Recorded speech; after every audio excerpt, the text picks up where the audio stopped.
Welcome, and a big boom on that intro. I love that intro.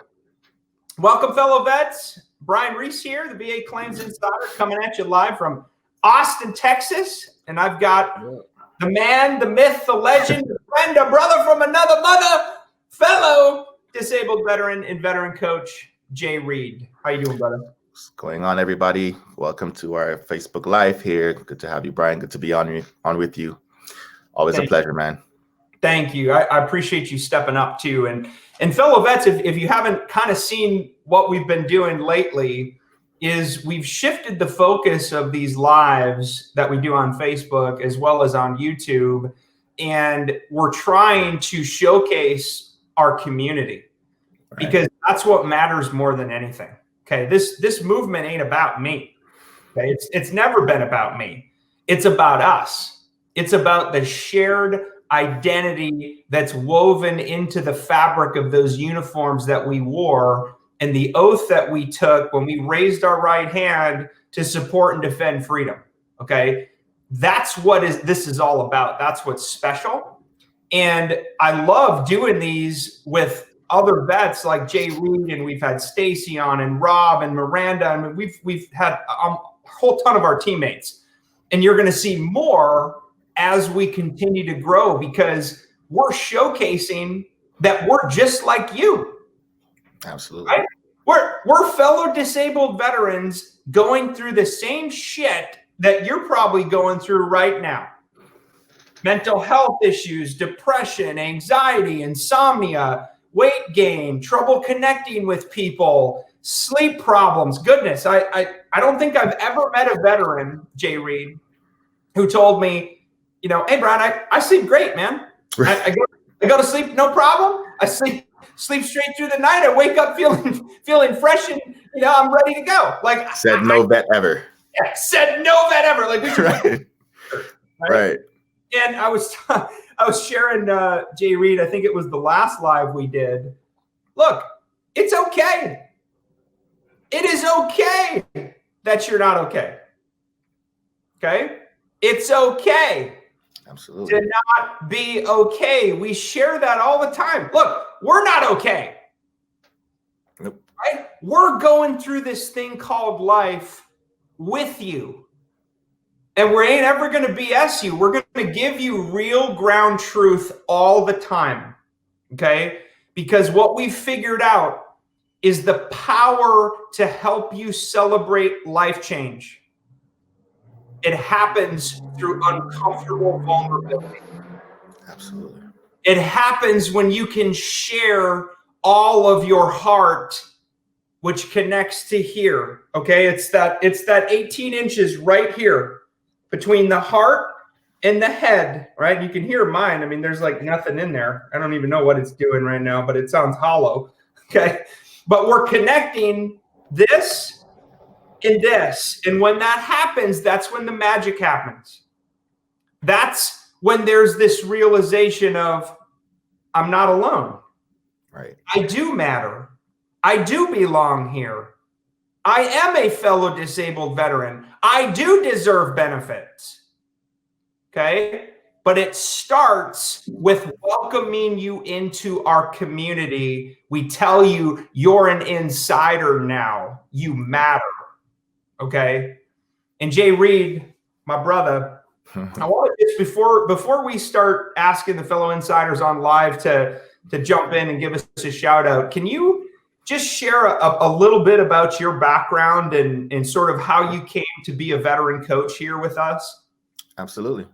And thanks, Brian, for all you do and for giving us vets the opportunity to have our voices heard and to take charge of our claims and putting this information out there. Because again, I was telling another vet, you don't have a commercial out there that's like, hey, vets, it's like Apple commercials, there's car commercials, but there's no VA commercial saying, hey, vets, come down, and if we jacked you up, we'll put some money in your pocket, show you how to do the process. You never see that ever. So that alone. That commercial ain't ever happening. No. So we're the commercial right now, pretty much. Yeah. So basically, my story goes back. I was 17 years old, actually, when I joined. I was born in Brooklyn, but I grew up in Barbados. I lived there for 13 years, and I left there when I was 16 because they finished high school at 16 there. And then, came to America with my mom's over here. My grandparents in Barbados who needed money for college, wanted to, go to school, joined the military, got stationed at Fort Knox, and lo and behold, 2 weeks before basic training was over, 9/11 happened. No. So I'm like, nothing's going on in the world before that. Everything was kind of peaceful. So I was like, it's a safe bet. Get some money for school. In basic training during 9/11? Oh my God. So check this out, Brian. So the day before 9/11, the drill sergeants coming out, they're screaming, oh no, getting drilled, push-ups, sit-ups, whatever. The next day when 9/11 happened, we come outside for formation, and our drill sergeants are literally sitting on the steps, two streaming with the tears, hat in their hand, and we're looking around like, what's going on? We thought it was part of training. So then the other drill sergeant comes out, because that drill sergeant had a family member in New York. So that's why he was like breaking down. So we're all like shook up. We're like, this is crazy. What's going on? The next drill sergeant comes in. Okay, privates, they just hit the towers. We're like, towers? They put the TV on and they showed us 9/11 happening in real time while we're in basic. So all of us are like, right. So your mind has to kind of process that to begin with. And then we're like, well, we're going to definitely be activated. And then so said, so done. The next year, I'm in Afghanistan.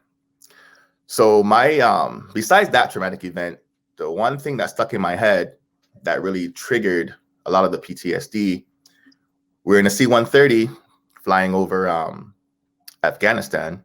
It's completely dark. It's a night mission. We got to land there like, okay, everything's going to be dark on the inside. Everything's going to be dark on the landing zone. Yeah. We landed. We got out. We were a single file on a pavement that's about 2 feet wide. And they told us, if either of you step on either side of this pavement, they're riddled with landmines and you're going to blow everybody up. Oh my God. Pitch black. Another country, part of the world, never seen before. I was 18 at that point because my birthday was in November.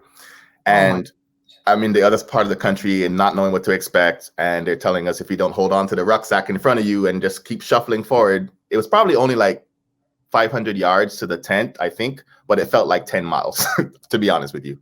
Oh. So there was that.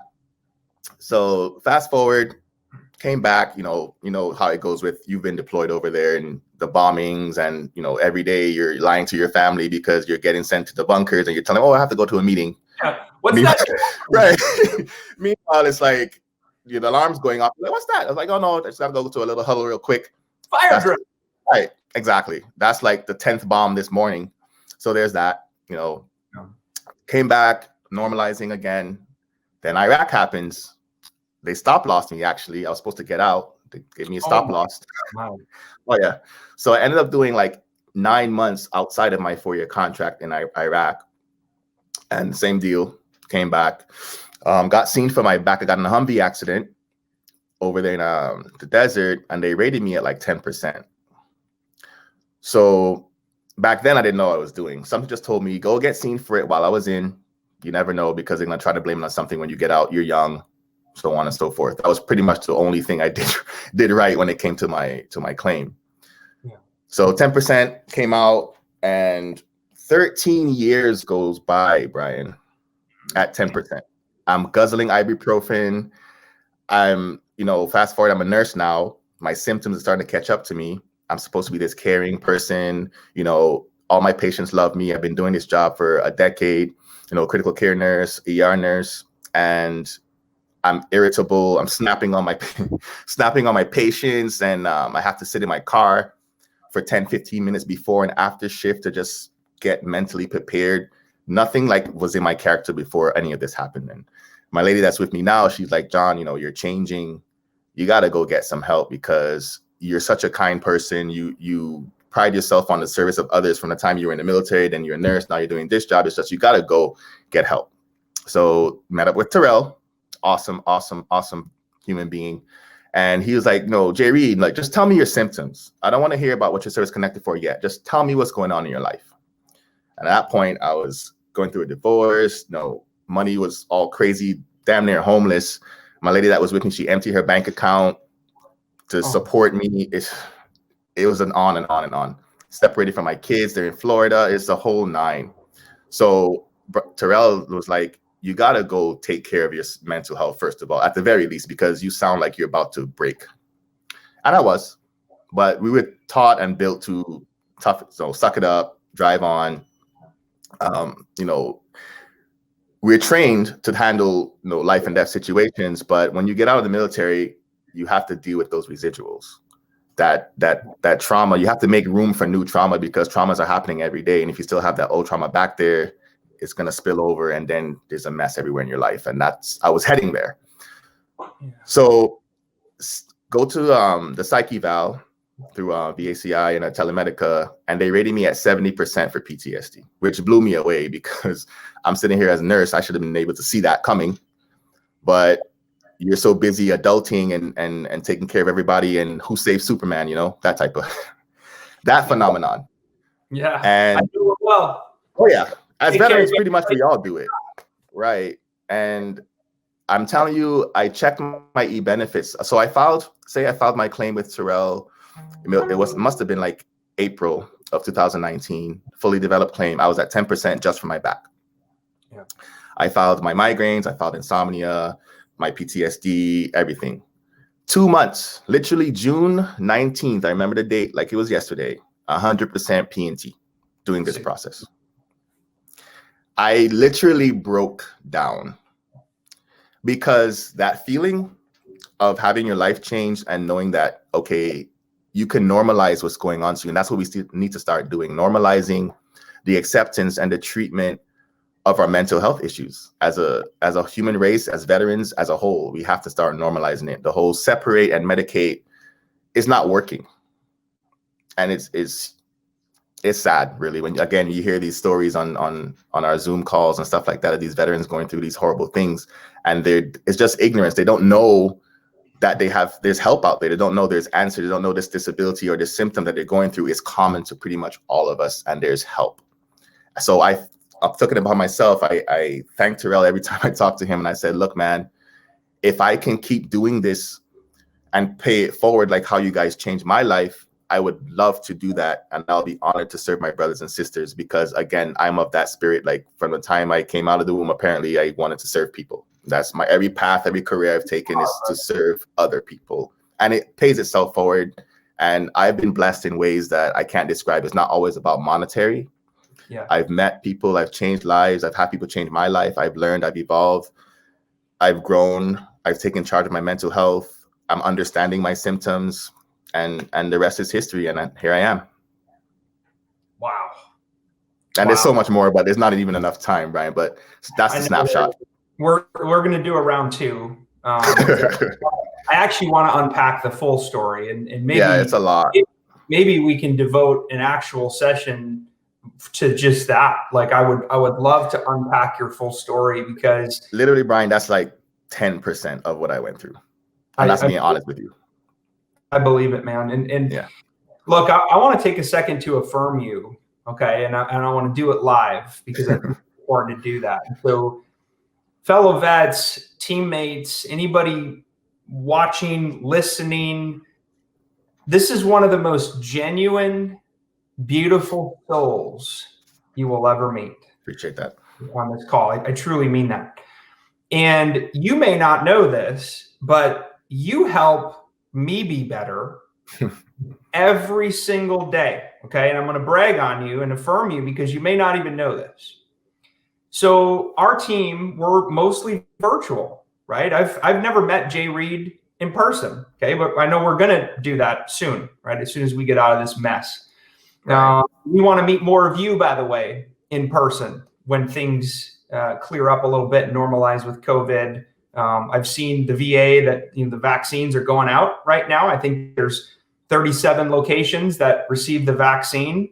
You can actually sign up, fellow vets, on VA.gov to become notified of the COVID vaccine and when it hits your VA facility, your VHA facility, and all that. And I would encourage you to do that. I signed up last night myself. Okay. But when things get safe again, though, we're gonna jam together in person. Okay, virtual is great, but you can't beat in person, right? True. You can't beat that. So When things are safe, we're going to do it again. But Jay Reid, what y'all probably don't know is, in addition to him being a beautiful soul, he loves to share, I call them knowledge bombs, right? But he loves to share wisdom and inspiration. And he does it every day inside of our team community channels where we communicate. And it's images with text and verses and quotes, and it's daily inspiration. Okay. And man, I need that. We all do. I need that so bad. We all do. And I love every single morning going to the inspiration channel on Slack and seeing what's in there. And what's awesome is you've inspired other teammates to do the same. And so now we've got like this true veteran helping veteran with daily inspiration that we all need. And guess what, fellow veterans? This is what we do here. Absolutely. This is called life. Okay. I don't know about you, but I ain't never heard of anyone that's had a perfect life. Okay. Never. So guess what? When things get tough, when you get punched in the nose, when you get whacked in the knees, and you're driven to the point where you're on your knees and you've got nowhere else to turn. Okay. What is so sad is that we somehow tell ourselves, Jay Reid, it's one of the lies that we tell ourselves. We tell ourselves that it's just me. It's because I've been wronged. It's because I'm crazy. It's because I'm less than. It's because, and I can't admit this, I'm embarrassed to talk about my mental health because I don't want to look weak. I'm a caretaker. I'm a nurse. I'm a doctor. I'm a lawyer. I'm a program manager. But you don't understand, Brian. Yeah, I do. Because I've lived it. Okay. I've lived it over and over and over and over again. Folks, look. You can look right now at movie stars, the top singers in the world, the best professional athletes, world-class jiu-jitsu champions, MMA fighters, professional sports, the best gymnasts, the best authors, the best public speakers, the U.S. Navy SEALs, okay? Guess what? They ain't okay either. Look at Robin Williams. Look at Robin Williams. If you really dig in, and I'm not talking about what you see. I'm not talking about their social media channels. I'm not talking about their latest video. That isn't what I'm talking about. What I'm saying is if you got a glimpse into that person's life, what you would discover is they're struggling with the same things you and me are. Okay. Now, I would argue that our conditions and the things we deal with as veterans are even worse.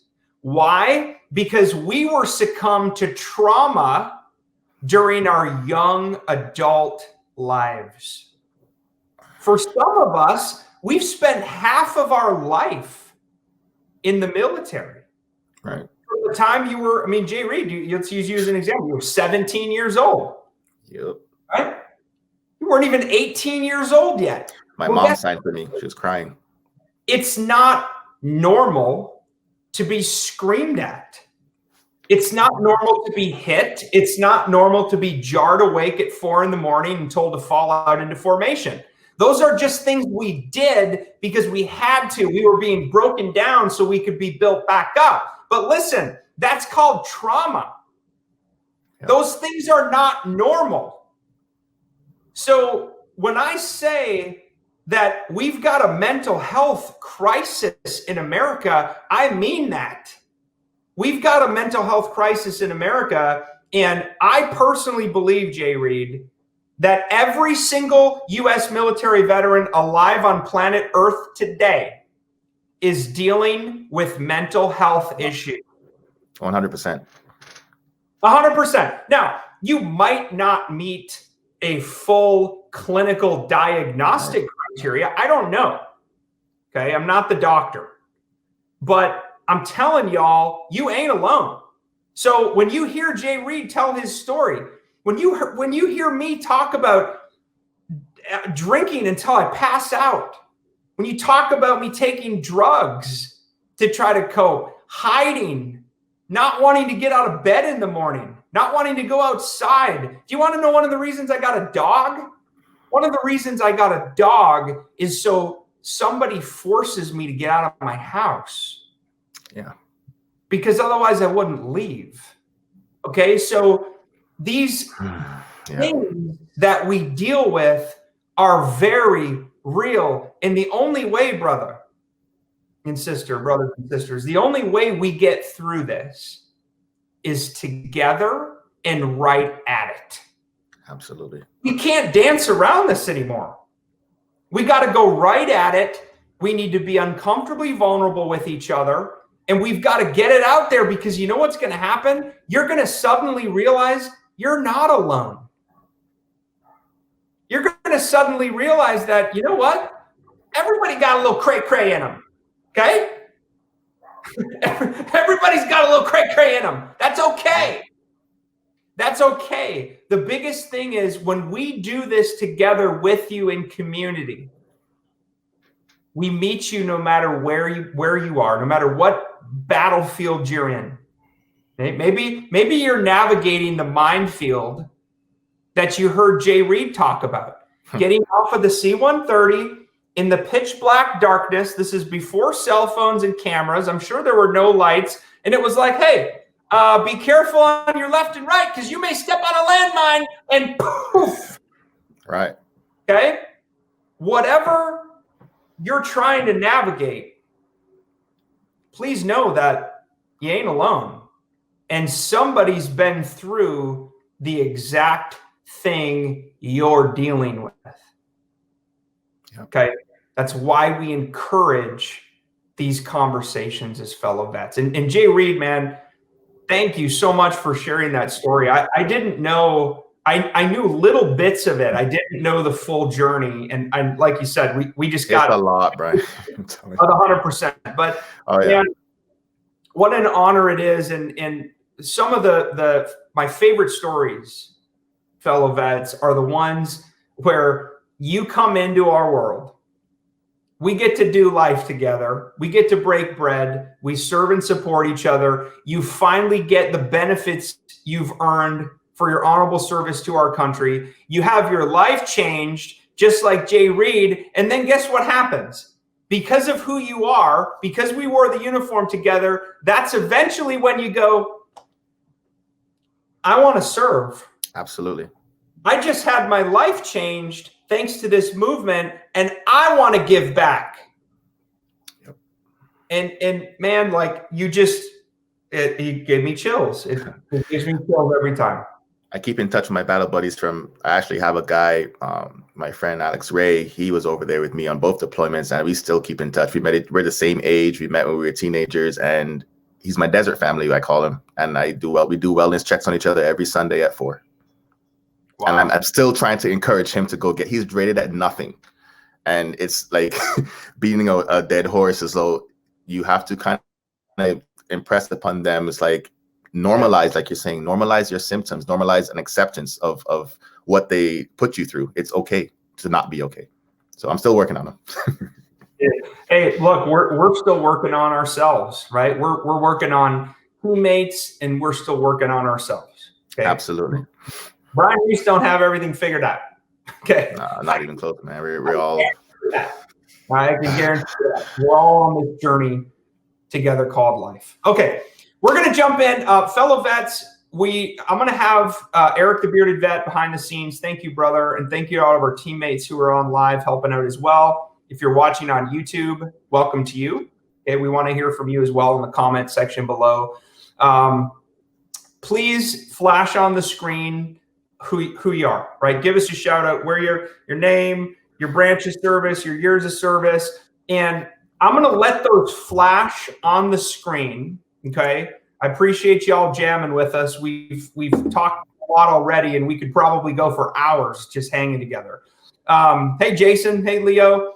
But what we're going to do is, instead of taking 10 minutes to recognize and go through everybody, I want to see the names flash on the screen. We're looking. Okay. We're looking. Hey, William. Hey, William. But what we're going to do is, as those are flashing, hey, Donnie, we're going to jump into today's topic today. Okay. Today's topic. And as you can see, I mean, we've got vets from all walks of life. We've got vets from every generation. We've had World War II vets in our programs. Okay. Now that number is dwindling. Okay. But all the way through Korea, Vietnam, Cold War, everything that happened during that period. You got Desert Storm, Desert Shield in the 90s. That carried forward into everything we're still fighting today in Iraq and Afghanistan and Syria and all over the world. But young and old, men and women, it doesn't matter. You wore the uniform. We serve you. Okay? We serve you. And you see some of that even just across the screen. People all over the world are dialing in, which is just, it's amazing. It's amazing what technology's enabled us to do. So, okay, I want to jump in though, because today we're talking about how to file a VA disability claim, and then what happens after filing a VA disability claim, which is one of the most common things that I get asked. People always want to know, how do I get more benefits, Brian? What am I eligible for? Hey, how do I prepare for my CNP exam? And then they really want to know, what the heck happens after I file my claim? How long is this going to take? What do all these little messages mean that are back and forth inside of my VA.gov account? Because it's kind of spiking my anxiety and freaking me out. Like, I don't know what this is. And so we want to really just kind of tear back the curtain here and share with you the 8-step VA disability process in the way the VA handles it. And then we're going to talk about what's sort of happening at each step. Okay. And we'll give you some notional timelines as well as we tick through this. But first and foremost, before I go to Jay Reid, the most common question I get asked, one of the most common, is how long is it going to take for me to get a VA rating decision after I've filed my claim? Okay. And I've got some great news. Okay. The great news is the VA is getting way faster. Okay. Absolutely. When I left the United States Air Force in 2012, my first claim took almost 15 months to be decided. Okay. That's ridiculous. No, there's vets who have been going on years, and it's unacceptable. Now, the VA, though, has actually gotten way faster. There's some things they've done internally. There's some new systems they've brought online. They've outsourced compensation and pension exams to contractors, so those are happening way faster. Right now, the average fully developed claim, okay, from claim submission to award is about 100 days, okay? Now, we're seeing on the VA Claims Insider side, if you follow our SEM method, strategy, education, medical evidence, that's SEM, okay? That's the method we teach. If you follow that, we're seeing veterans get VA ratings in 40 to 60 days after submission on average. Some are happening even faster, okay? And folks, listen, you're not just the average. I'm sharing the average length of time, about 100 calendar days from submission to award. But that's also taking into account a lot of vets who unfortunately don't know what they're doing. And a lot of VSOs who are giving you bad advice of just file a standard claim with no evidence and let the VA go get it. That's no good, okay? Those are the averages. What we teach you here is how to prepare and file your own fully developed claim using your own free government website account that takes about 5 minutes or less, okay, to prepare and file your claim. But we show you the importance of having a personal strategy, okay, of getting an education in VA disability, which we teach live 24/7, 365. In addition to you needing medical evidence in the form of independent medical opinion, medical nexus letters to help prove the service connection element, which is a missing link. I mean, we see, raise your hand, fellow vets, or just say yes out in the air, even if you're watching the recording. If you log into your e-benefits account and you click the disabilities tab on the left-hand side of the screen, I bet it's almost 100%. And just say yes, and I want it to flash across the screen, Eric the Bearded Vet. Fellow vets, I want you to say yes live across the screen. If you've ever logged into e-benefits, you've clicked the disabilities tab on the left-hand side of the screen, and you see one or more conditions that say not service connected. Just say yes. I'm curious. I'm curious as we go live, how many of you can say yes to the fact that you've got conditions that say not service connected?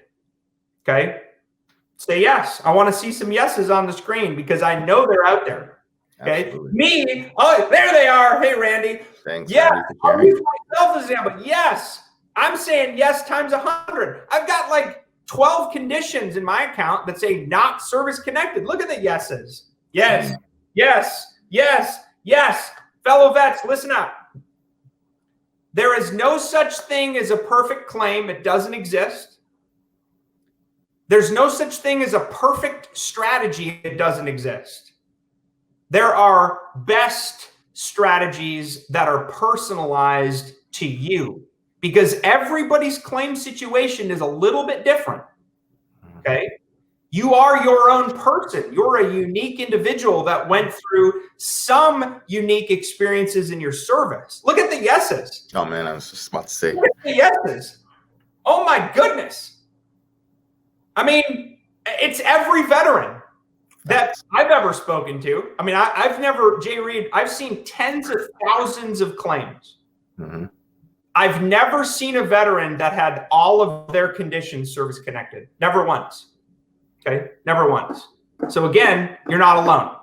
But what we teach you here, fellow vets, is to take control of your disability claim. You are the master. You are the commander. And we want you to be in control of your disability compensation claim. And the way that you do that is by filing your own fully developed claim inside of your own VA.gov account. Okay, it's free.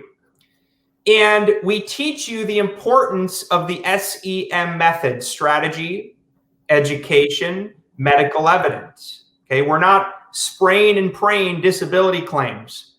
We're not throwing 10,000 pages of medical records up against the wall to see what pages stick. Okay, that's called hope and spray and pray, and hope ain't a strategy, folks. Okay, so we teach you, depending on your own personalized claim situation, what the best strategy is for you. And then we're going to help you get educated about the disability process, because guess what? It might seem ridiculously confusing in the way that the VA explains it, and all these garbage lawyer blogs that talk about, you know, all these legal terms and medical terms that you don't need to know. It's a bunch of crap. Okay. We make disability easy. We don't make it hard. We make VA claims easy, and we help get you educated. We take you through basic training of disability claims. Okay.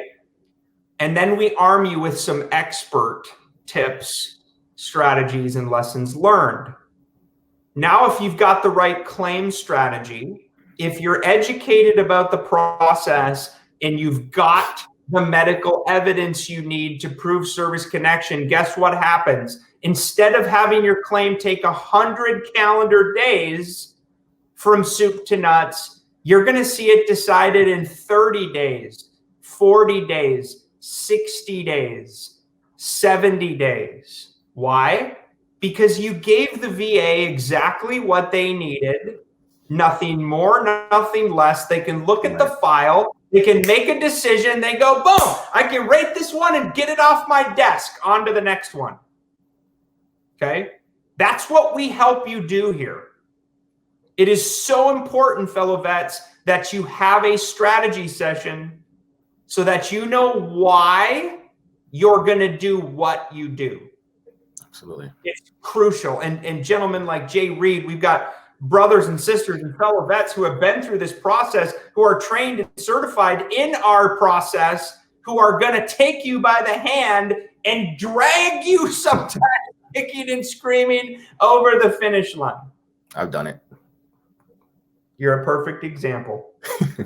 All right, brother, let's talk about the VA claim process, though. So let's go with the VA's method of about 90 to 100 days from submission to award. And Jay Reid, can you walk us through some of the steps and just kind of what happens at each phase? Yeah, for sure.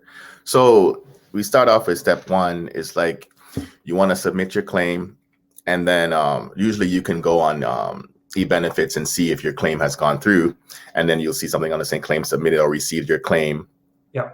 But if you file online, definitely it's going to be there immediately the same day. We typically don't encourage you to mail it in, but I know the websites have been down a lot too. So some vets want to do that, but we typically encourage you to do it online, just tough it out and wait for the website to work, because it really is a quicker process to get your claim in online, and you can see the results right there immediately. So yeah, so within 1 or 2 weeks, you get a letter or go on eBenefits, and then you should see your claim stage right there at the first stage. So then the second stage, that's when the VA will initially review that evidence that you submitted and start that process there. So like your claim is under review. And again, if you go on eBenefits, a lot of times you can see step by step what process your claim is in. So you kind of have that peace of mind, because I know the not knowing is a lot of the anxiety for a lot of our vets. So I think this eBenefits option that you can see the progression, and now this 8-step process to even give you a preview before you submit your claim is paramount, and it's a great idea. So after you submit your claim there on the review, then they're going to gather the evidence of your claim. So this is the point where, we typically encourage you to file fully developed claims. That way they can review everything. But in this gathering evidence stage, if you have stuff that you need to upload, this is the stage you want to do it in, because they're still gathering evidence. If you wait till after, it can slow your claim down, and then they'll go back and change the stage to review more evidence, and it just clogs up the process. So we like to keep that going also. And then that step normally would take on average around 30 to 60 days, business days, I want to say, to be specific. And then we go from there. So again, that stage is usually the stage where most vets get very anxious, and it's that hurry up and wait game that we like so much coming from the military. So that's the time where we kind of have to do some love and some take a mental health day and breathe. You can't rush the process. Huh? Everything's gonna be okay. Right. Everything's gonna be all right. It's funny too. A great song for that. We should put like a song in this process stage and then have that play in the background when the vets call freaking out. They're like, oh my God, what do I do next? And then you're like, okay, calm down. It's okay. Yeah. The VA got you.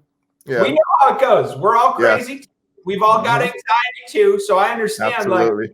When your claim's in and you see it go from, submitted to gathering of evidence to prep for decision to what the heck, back to gathering of evidence. Like, the red flags are going up everywhere, and you're sounding the alarm bells. Look. Absolutely. That's why it's so important to schedule them fully developed, I think, too, because it avoids a lot of that going back and forth and 1 step forward, 3 steps back. And that can be very frustrating for the vets, for sure.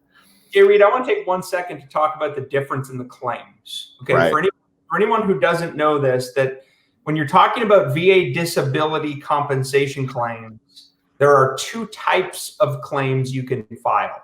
Okay. And you have the option inside of your VA.gov account. You can use eBenefits too, but what we're seeing is eBenefits is transitioning most of the claim functionality to VA.gov.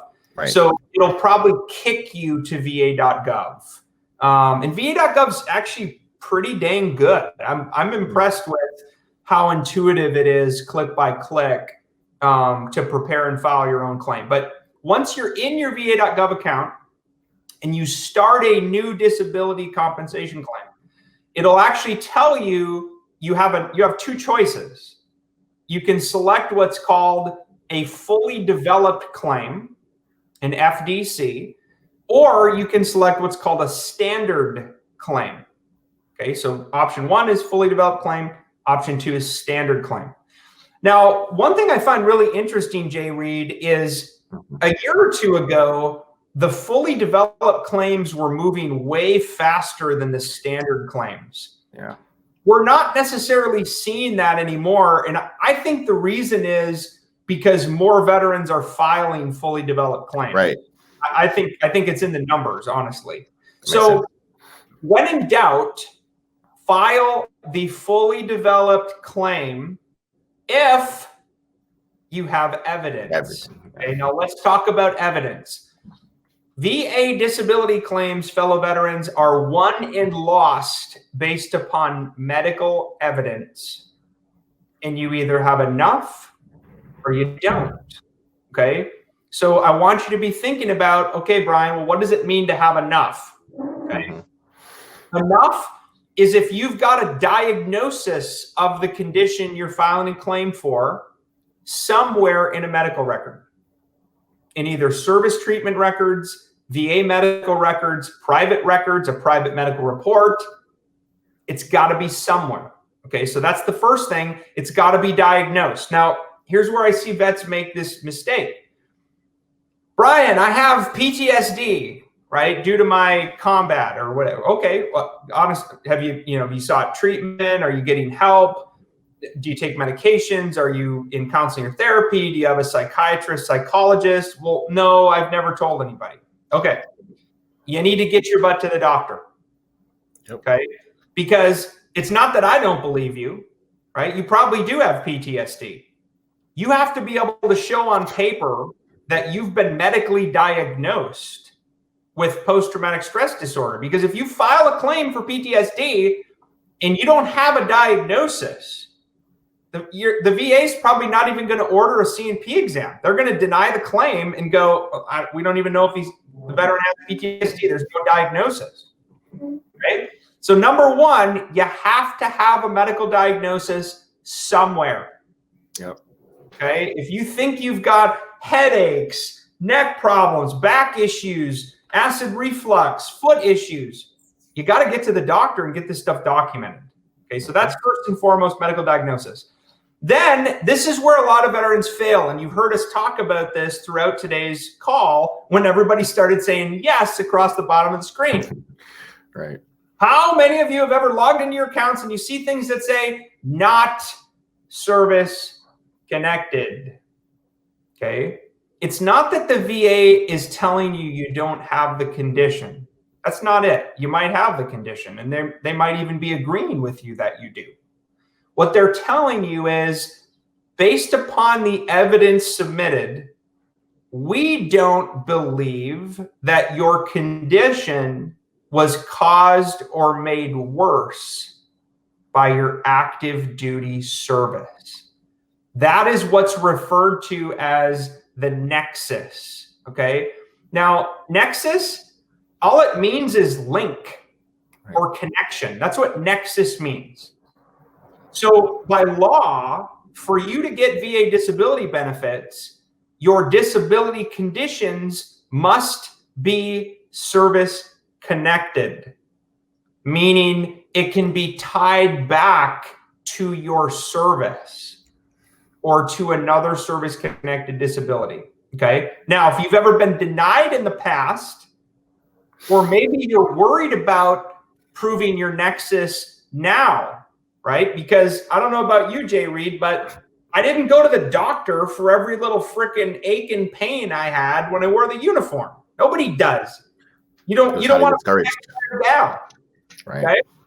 So you probably don't have enough evidence in your service treatment records of these disability conditions. You need to get an independent medical opinion, also known as a medical nexus letter. They mean the same things, okay? What is a nexus letter? What is an independent medical opinion? It's a private provider's, okay, a private doctor who's trained and certified and educated and credentialed to write a medical opinion, an independent medical opinion, in an evidence-based letter. It's a document, okay? And they talk about, based upon the records they reviewed, your service history, the conditions, the medical etiology, okay, which is a fancy term that means cause or origin. They're going to describe, based upon the records, your service, BVA case law, and medical research as to the likelihood that your disability condition should be service connected. Right. They actually provide a nexus statement in the independent medical opinion. And it could say something like, after review of all the records, in my medical opinion, it's at least as likely as not that veteran J. Reid's PTSD is due to the traumatic stressors he experienced in Afghanistan. Right. Specifically due to trying to navigate frickin' minefields and thinking like he was going to die. Guess what, folks? Day one. I don't know about you, but that rises to the level of a stressor event of you feared for your life. You thought you were going to die. In VA speak, that stressor, fearing death due to the landmines that may or may not go off, right, is enough to rise to the level of service connection for combat PTSD. Okay, there's also non-combat PTSD, which are sometimes worse. Right. Things like military sexual trauma, harassment, assault. Okay, so there's a myth out there that PTSD has to be due to combat. No, it doesn't. Right? Some of the worst PTSD we see are PTSD non-combat situations due to military sexual trauma or car accidents or etc. Right? You name it. So there's lots of things that could be connected, but that's part two. If you've ever been denied service connection in the past, you need to get an independent medical opinion to upload to your VA.gov account in support of your disability claim to show that that condition is connected to your service. That'll help you prove the nexus. Okay, so after step one, medical diagnosis, step two, nexus, then it goes to the final step three.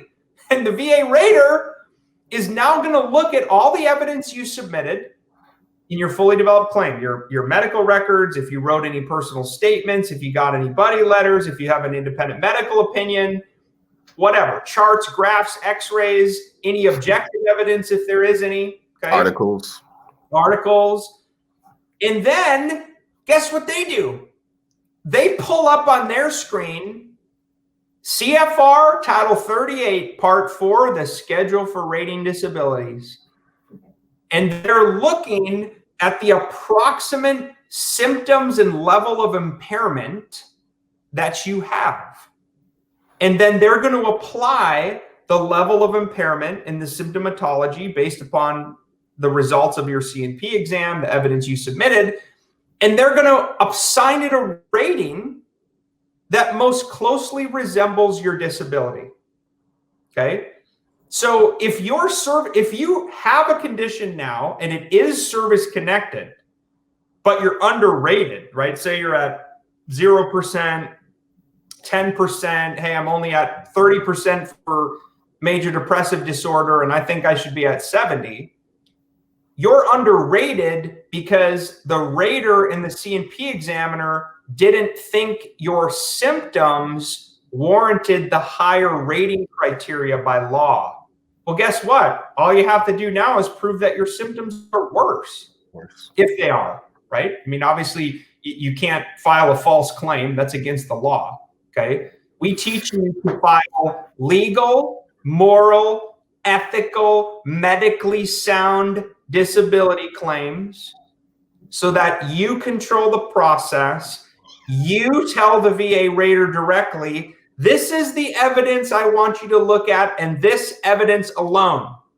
That's the magic of a fully developed claim. If you do the standard claim, you're opening yourself up to, you've told the rater, well, I'm not sure if everything you need to rate my claim is in this file, and I want you to go follow your duty to assist and go obtain evidence on my behalf. Folks, do not do that. Okay? VA raters are insanely busy people. The harder you make it for them, the less likely it is that you're going to get a result. Okay? How can you help a busy person? You give them exactly what they need to review and rate your claim. Because guess what? They're trying to get it right. They're trying to rate it and get it off their desk and on to the next one.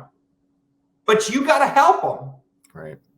That's what we teach you to do inside of VA Claims Insider. Okay. So we recommend the fully developed claim. All right, Jay Reid, let's get back here to VA.gov. We've gone through step 3, which is gathering of evidence. That's typically the longest phase in the 8 VA claim process. But let's go to review of evidence, brother. Review. Yeah. So step 4, review of evidence.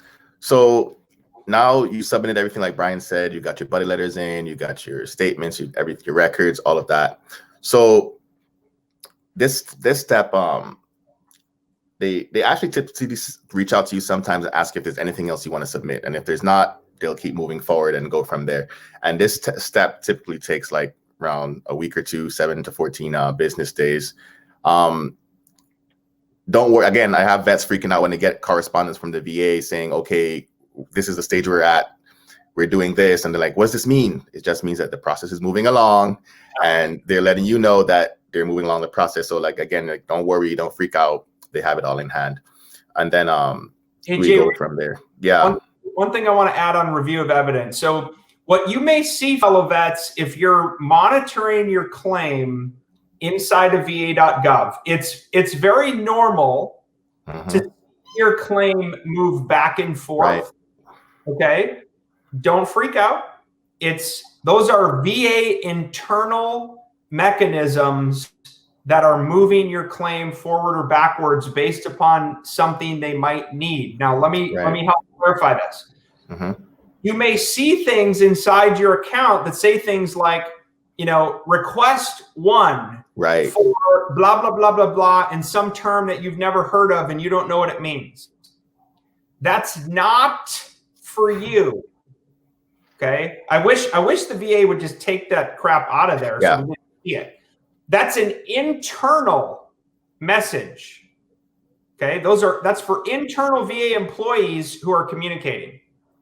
You will know very clearly by looking at any request after your claim has been submitted if it's for you. Okay. They will tell you specifically. Okay. All right, let's keep going. Yeah, for sure. And then step 5, when they're preparing for your decision, this is when the rater gets all the evidence from your IMO, or back in the day it used to be DBQ, but we're not using those anymore.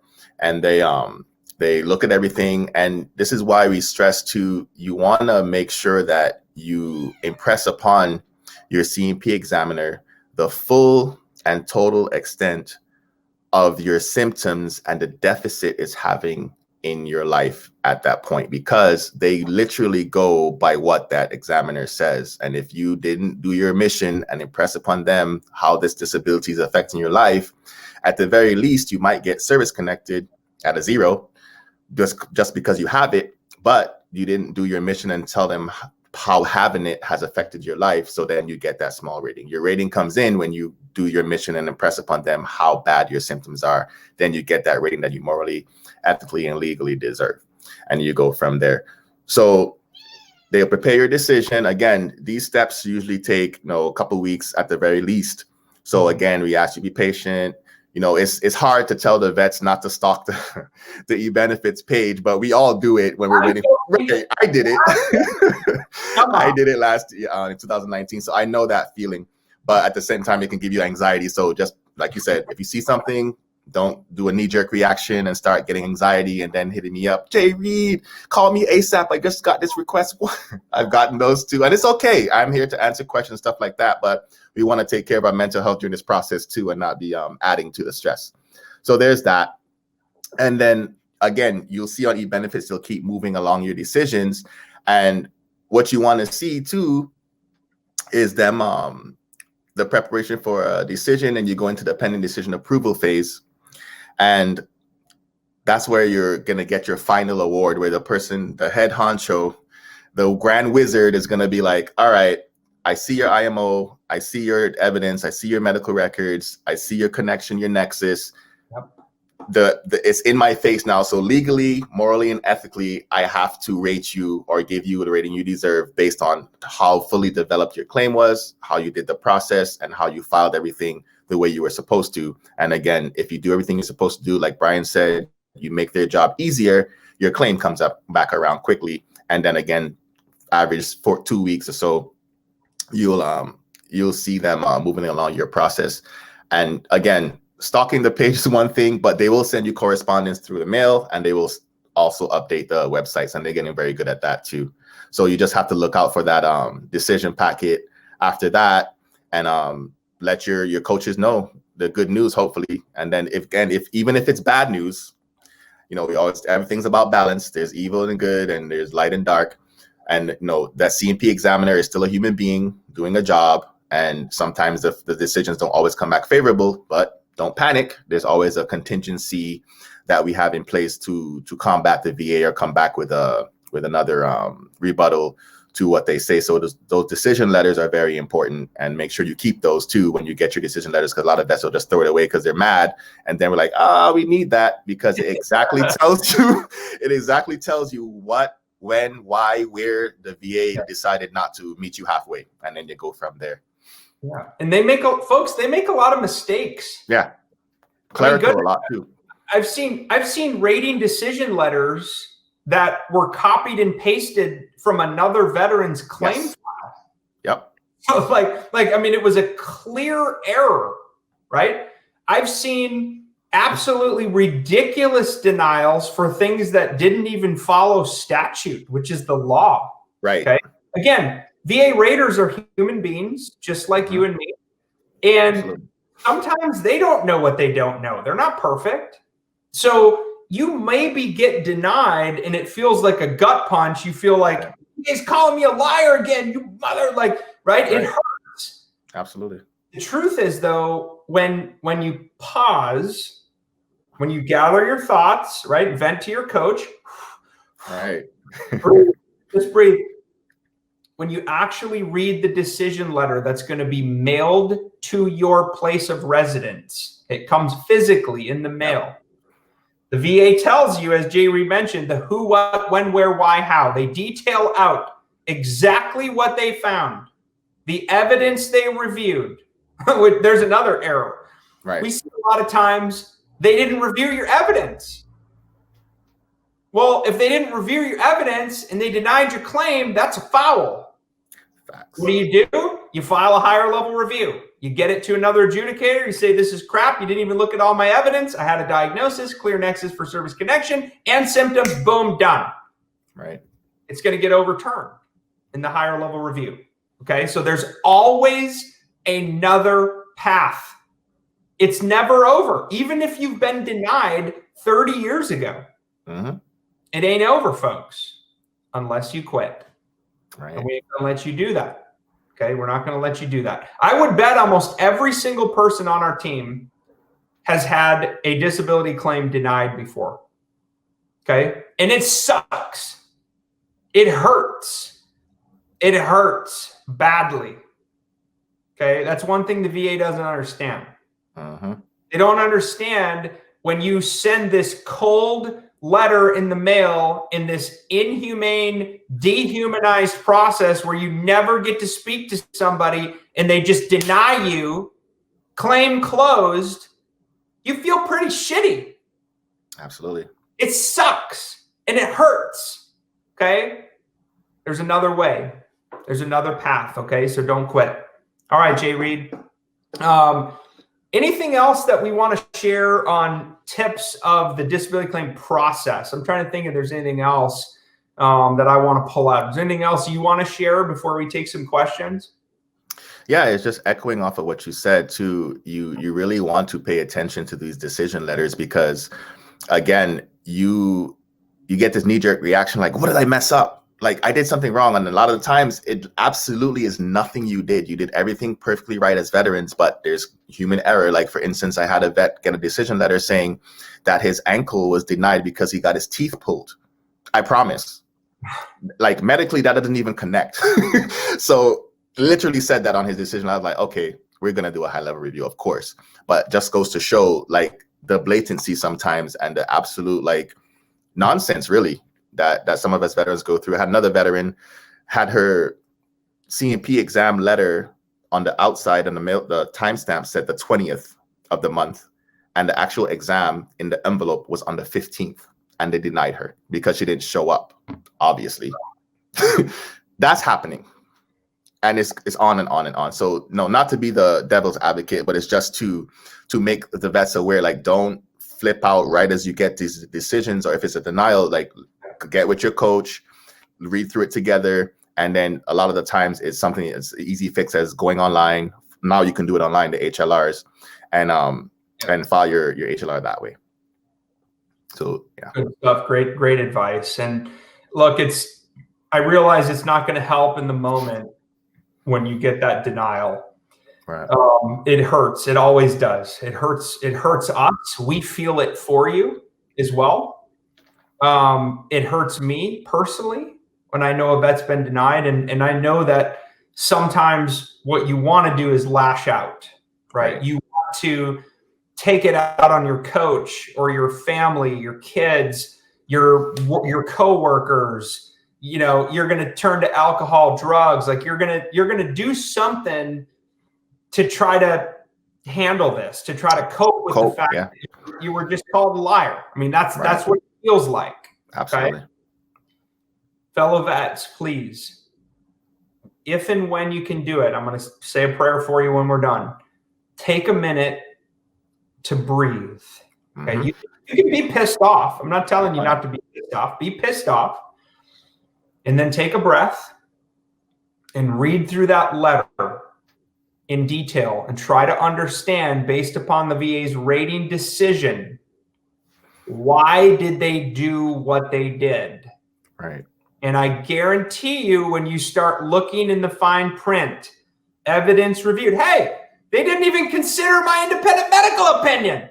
They didn't even consider my buddy letter. Right.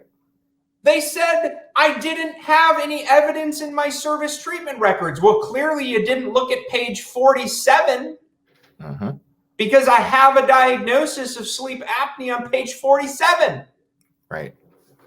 Okay. These decisions, these stupidly ridiculous, mistakeful denials, okay, will be overturned.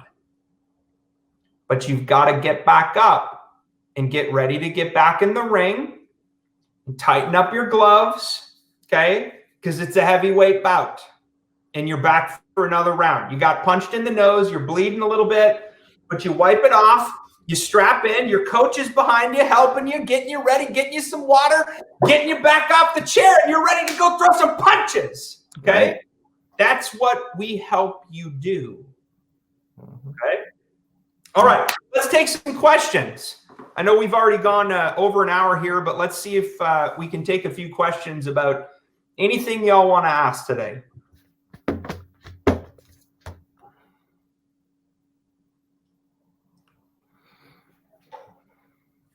Hey, Aaron, how you doing, brother? Hey, Aaron.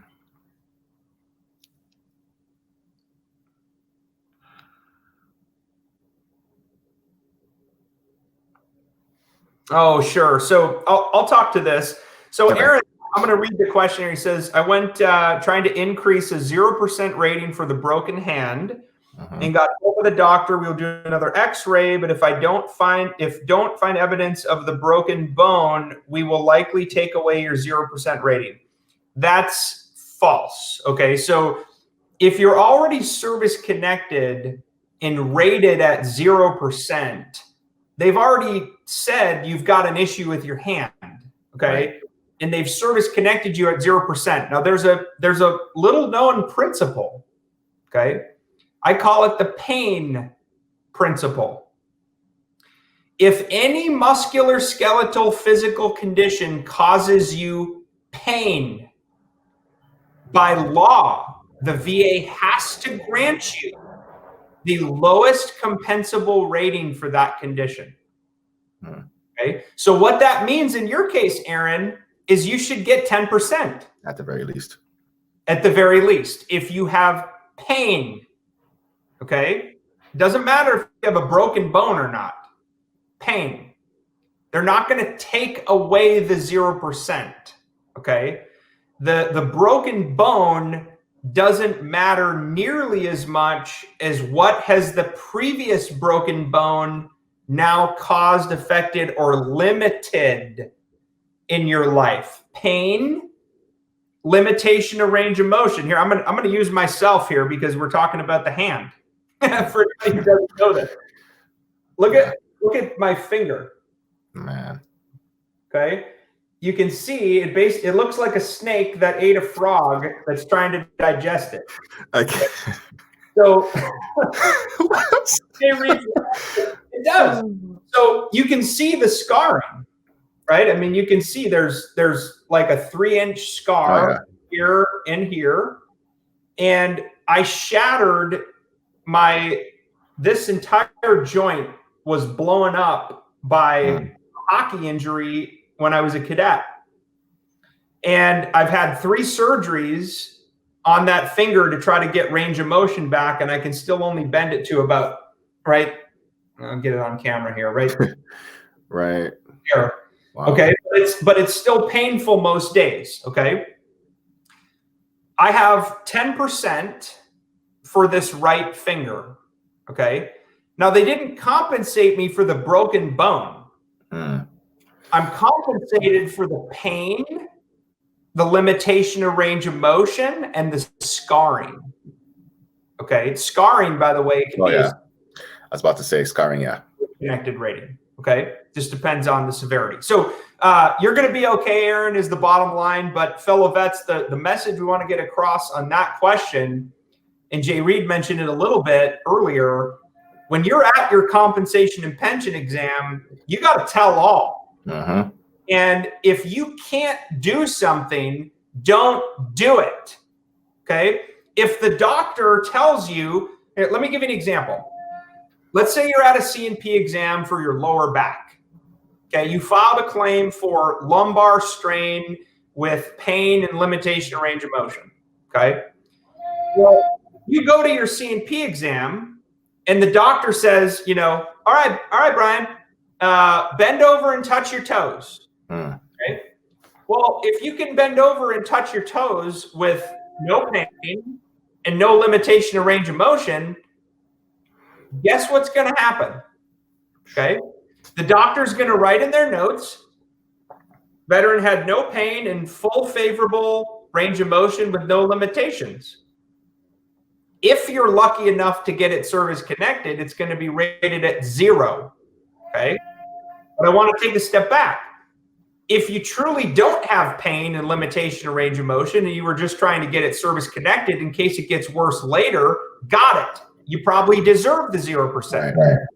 But what we've seen is based upon the fact that we're vets and we're told mission first always. Okay. You take care of everybody else but yourself. You don't show weakness. You don't talk about your pains and aches. We see vets go into those things and they push through the pain. Right. They push through the pain. The doctor says, hey, I want to bend your knee. Tell me if you have any pain. Maybe just a little bit, maybe, right? Dr. Reid had very little to no pain at full flexion. Okay. Make the doctor stop or do not do something if you can't. Don't let them touch you. If it hurts, don't let them touch you. If they tell you to bend over and touch your toes and your spine is frozen, tell them you can't bend over. Okay? Do not let the C&P examiner trap you or force you into a situation that, frankly, Jay Reid, it's illegal, it's immoral, and it's unethical, and it's wrong. And yet we're seeing some of you garbage C&P examiners do this to our veterans, and it's bullshit. And it's got to stop. And we're calling you out one-on-one.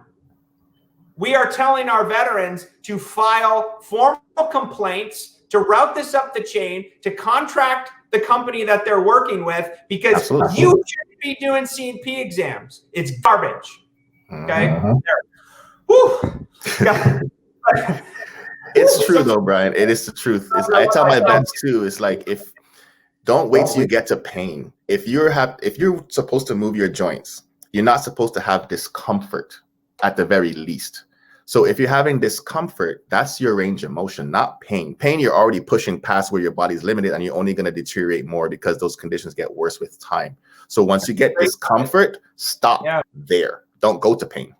That's way past. That's a great nugget, man. So Jay Reid, I've never described it that way, but I'm going to borrow that. It makes a lot of sense. It is the truth. Don't let yourself go to pain. If you're feeling discomfort, make them stop. That's your range of motion. I tell my patients that when I was in the same thing. Don't push yourself through pain, because we've been taught that in training. We've been taught that they shame us. Like you say, oh, you're a big, strong vet, you can bend over a little bit more. Absolute nonsense. Stop there. What a great tip right there, Jay Reid. That little tip right there, that's a knowledge bomb. Yeah. Right? Jay Reid drops those all day, every day. Okay, let's do another question.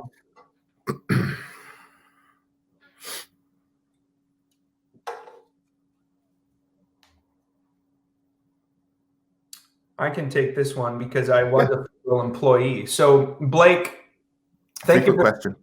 Yeah, Blake says, can my disability affect my federal employment? I'm assuming that means you're probably a government civil servant. Okay, Lockheed Martin or something. Federal employee, maybe a contractor. Right. The short answer is no. I mean, no. Just more money. There's only one disability situation that can affect your employment. Okay, private employment or federal employment. And that is if you're receiving what is called total disability individual unemployability, or TDIU. Okay, because if you're collecting TDIU, that means you're being paid at the 100% rating, right? Which is over $3,000 a month, tax-free. And the reason you're being paid that is you've told the VA you're unable to work because of your service-connected disabilities. You're unable to hold substantially gainful employment. Well, if you're working for the federal government making $80K a year, okay, that's a problem. That's a problem. And you need to let the VA know, hey, I shouldn't be receiving this TDIU. Or if you can't continue in your federal employment, you shouldn't continue if you can't work, right? So you need to make a decision. But there's this unbelievable myth out there that your disability rating or your disability conditions will affect your employment. It has nothing to do with that. They're mutually exclusive. You could be rated 100% P&T and be making $10 million a year as a business owner. Okay, they don't have anything to do with your income, and it's not going to affect your employment. Okay. All right, let's do one more question before we break today. And keep asking your questions, fellow vets, on Facebook as well as on YouTube. We're going to do our best to answer you. Thank you for the question, Christian. He says, I'm rated at 20% for my back in 2015. Yesterday, I received a call from LHI. Okay, it's one of the contracting companies. for a C&P exam for my back, and my VA account says we received your claim. I didn't file a new claim. Why is this? Yes. So Christian, it's probably what's called a routine future examination. Okay, I think the VA calls it an RFE inside. Yeah. Routine future evaluation, routine future exam. The VA can always look at your conditions. Okay, and I had the same thing happen to me. I didn't file a claim. Why did I just get scheduled for a C&P exam? I had a routine future exam evaluation for my mental health condition. Okay, so what happens though in these routine future evals and exams, you're going to get scheduled for a C&P exam. Now, a lot of vets will immediately freak out and go, "What the crap? Like, I didn't file this claim," or they're going to take away my rating. That's not why they do routine future examinations. Truth is, in that reevaluation, which is really what they're doing, you might be worse. So disability conditions, especially, I think, sir, you mentioned it's your back. Your back condition may be worse now than it was 5 years ago when they rated you 20%. So the same tip we give every vet, we're going to give to you now. You got to be ready to nail your C&P exam. You need to know exactly what your back condition is and how severe your symptoms are today and how it's limiting or affecting your work, your life, any functioning or mobility, any pain, any limitation of range of motion, functional impairment. And you got to be ready to tell that examiner exactly what is going on with your back. Okay. And if you do that, if you're uncomfortably vulnerable and you share those things, you're going to be just fine. Absolutely. Okay? You'll be just fine. Tell your truth.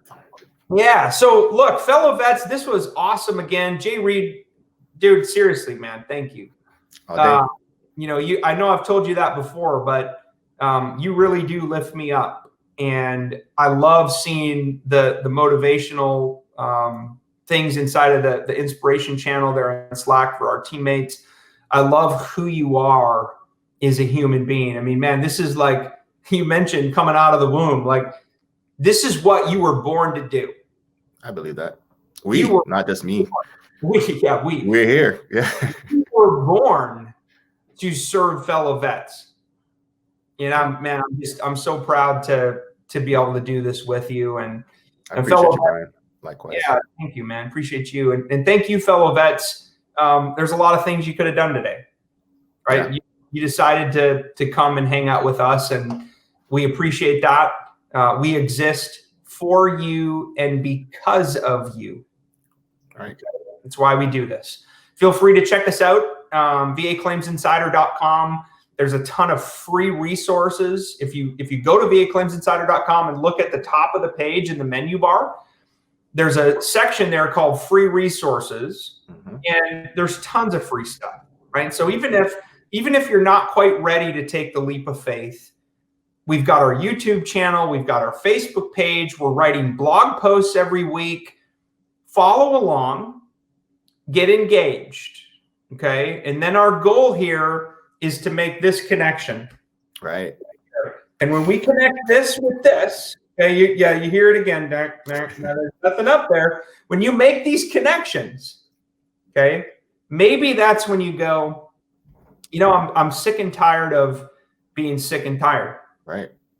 I'm tired of being tired. I'm sick of being denied. I hate being called a liar. I think I need more medical evidence. I need a strategy. I need to talk to a coach. When you've hit that moment where you're done and you're ready to give up, and you're like, I'm at my wit's end. That's the moment we want you to absolutely go, wait a minute. Here's an organization that is for veterans, by veterans, that exists to help me get the VA rating I deserve in less time. Oh, yeah. We want you to sign up, and you can start for free. Okay. We only win if you win. I can't think of a more fair way to structure a deal than to say, we don't win unless you win.